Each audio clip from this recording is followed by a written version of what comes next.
In December of 1997, during the peak of the rising, I experienced a profound connection with God I would never forget.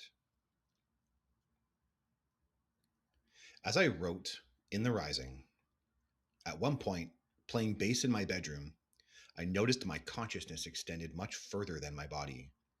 I focused on the further reaches of my awareness, comprehending a connection to something much larger than me.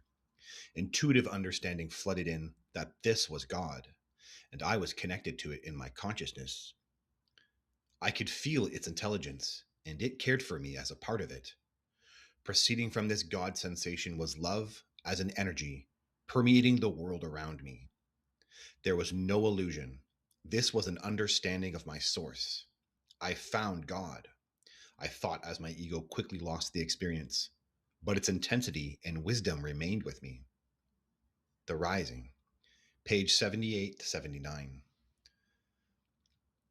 When you touch God, it becomes a subconscious force you seek to get closer to over time. And this is because we intuitively know it is our eternal friend. Consciousness knows Source is the grand protector. As per the words of Krishna to Arjuna, I am the goal, the supporter, the Lord, the witness, the abode, the shelter, the friend, the origin, the dissolution, the foundation, the treasure house, and the seed imperishable. It is your eternal friend, the shelter. It is the origin, the foundation, and the dissolution. But connecting with God is challenging for the mind because it's abstract, while simultaneously altering our personal identity. While personal experience is invaluable, we sometimes need knowledge to make sense of it. Sometimes we need a book to articulate the experience, to make sense of how to understand it, especially when it fundamentally lies outside the human mind. So, as I mentioned in the traveling video previously, I discovered Conversations with God in a bookstore in a mall in Saanich, just several weeks after leaving my life. When I began reading the book, I felt a sense of connection to the author's message. The book resonated with me because it articulated the larger philosophical implications of the reality of a grand universal awareness, and I had personally experienced a similar connection. The book became my Bible throughout my travels. I read it in the car and in the forest, seeking a connection with God. During this time, I felt God in the mountain valleys, in nature, and in the peace of my life. Although I read many spiritual books during that time, I kept returning to Conversations with God. I read it repeatedly, gaining new insight each time. For that reason, it's the one book I'll give praise to today that impacted me during my travels. Fundamentally, I believe Conversations with God articulates very well the classic conundrums of the existence of God for humans. It addresses age old ideas such as if God exists, then why is there death and suffering? It articulates the spiritual challenge that humans face in accepting their God given responsibility of being God, that we are God, that we actually possess a godlike power within us, and that this power is universal in all of us. And it does all of this from a layman's perspective. What is most fascinating with the journey between the rising and meeting my guru, whom the entities led me to? Conversations with God served as an excellent bridge, preparing me for my decades long study of Advaita Vedanta. The concepts seamlessly overlap. So, in this video, I wanted to highlight the most powerful points from the book Conversations with God in honor of its role during a period of my life when I had extensive contact with non human intelligence.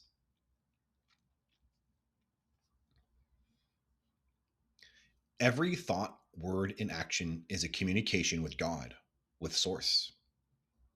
God is everything, and the stuff life is. Therefore, all of life is a conversation with God. Every thought, word spoken, and action taken is a communication with the unified field. And it is likewise communicating to us all of the time. The mind is something we have to bypass to experience God, our source. Our feelings are the root of our personal experience of the unified field, but can be distorted by our emotions.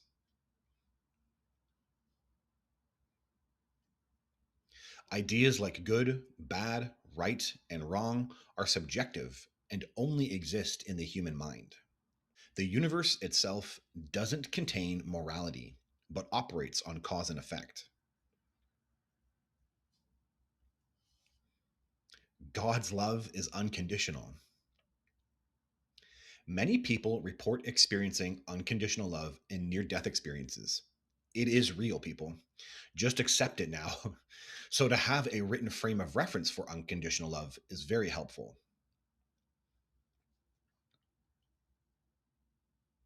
You are the body of God. You are God. I am God. We are all God, and we pretend we are not. A good metaphor is God is the ocean. Then we have created a bubble with ocean water inside of us. But because we have identified with the bubble, we think it's separate and we see all the ocean objects, the water, the expanse, the fish, and the whales as separate from us. It's an illusion of individuation, but the energy of the universe is us.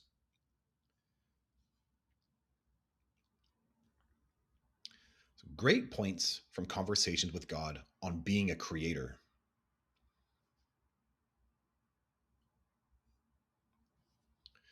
Life is not a process of discovery, but rather a process of creation. This idea puts you in the present moment. If you have the capacity for great focus of your awareness, you can bypass the mind and its issues, the limitations you have created in the past, to focus on what you are creating right now. You don't need to transform your traumas like I did in the earlier video, because in the present moment, you are God. However, speaking on that video, I did have to do that video and the exercises in it regarding my contact with entities because of how complex the trauma was. And that might be the case for anybody when trauma is complex. But ideally, one doesn't need to open up the past to heal because we create in the present. You can create from the present that which you need to heal. Creating anew is the best means of healing.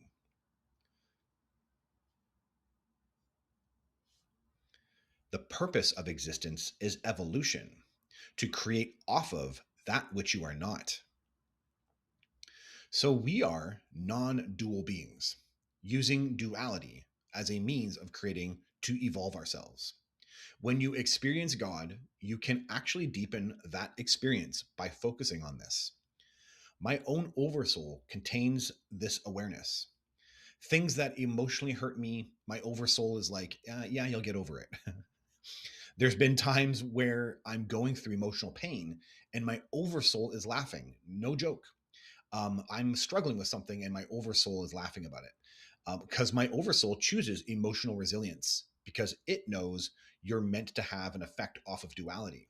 So I have to figure that issue out, and it's actually enjoying or liking the challenge I'm going through. You are who you think you are. You are your own thoughts about yourself made manifest.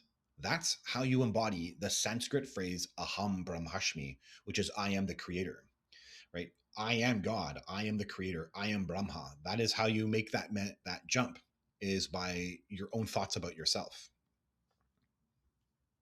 Great points from conversations with God on visioning. When you embody the reality of visioning, you experience a tremendous freedom in your heart. You have abilities to actually impact the universe. We can do godlike things. These are great points from conversations with God on visioning. Thought, word, and deed are creative tools. That an intention of love creates one set of experiences, while intentions of fear create another. Fundamentally, love creates more love, fear creates more fear. Desire versus wanting. Desire is consciousness, an impulse already fulfilled. while wanting is a message of something you create as a not having, as a means of not having. Wanting creates more wanting. With creation, you need no God. You are God.